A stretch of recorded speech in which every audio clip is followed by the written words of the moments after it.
Leadership is fun. Kembangkan nilai positif.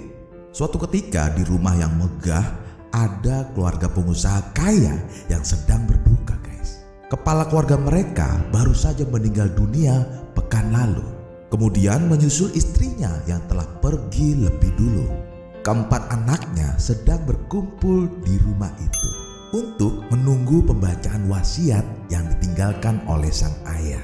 Tak lama pengacara keluarga itu pun tiba.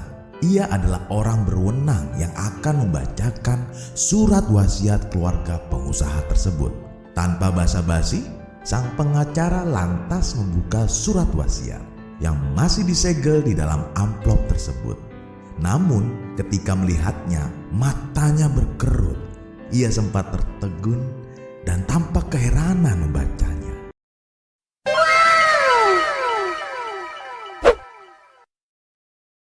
Anak pertama dari keluarga itu pun lantas bertanya, "Ada apa, Pak? Kok Bapak tampaknya keheranan begitu?" tanyanya.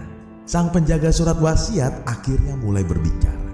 "Mohon maaf, tapi tampaknya isi surat wasiat ini akan cukup mengagetkan." Sambil menghela nafas, ia segera membacakan surat tersebut.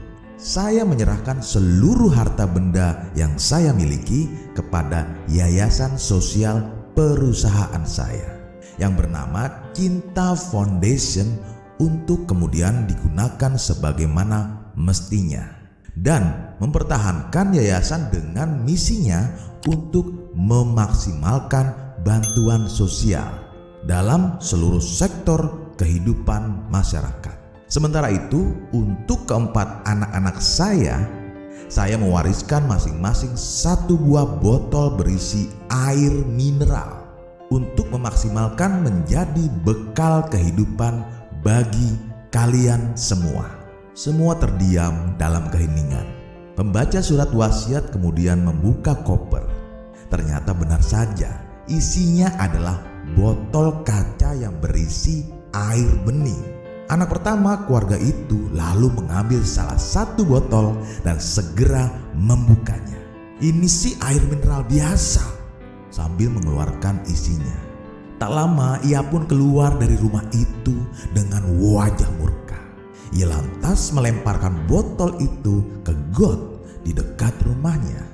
Namun anak-anak yang lainnya lantas memandangi ketiga botol yang tersisa. Mereka mendiskusikan apa maksud dari peninggalan warisan tersebut. Selang beberapa tahun kemudian, ternyata anak kedua keluarga pengusaha kaya itu sukses meluncurkan produk jus buah botolan yang dihargai 10.000 dan telah terjual di hampir seluruh warung, supermarket, dan pasar Indonesia. Sementara itu, anak ketiga telah menjalin kerjasama dengan Koperasi Madu Nusantara untuk menjual madu botolan yang dijual senilai Rp200.000.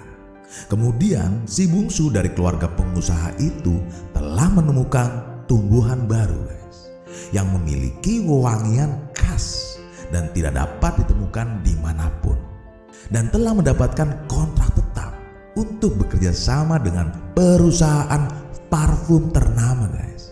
Dan harga per satu botolnya jutaan rupiah. Sahabatku, rupanya itulah maksud dari warisan peninggalan keluarga pengusaha kaya tersebut. Hanya sebuah botol yang sama bernilai tergantung dari isinya.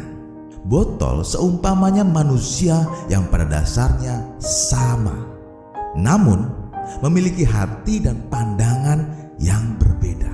Kita bisa mengembangkan nilai-nilai positif dalam hidup kita, sehingga kebaikannya tidak hanya dilihat dari fisik sebagai manusia, namun justru dari isi hatinya. Tentunya meliputi keimanan, kejujuran, kemuliaan, dan kebaikan dengan manusia lainnya.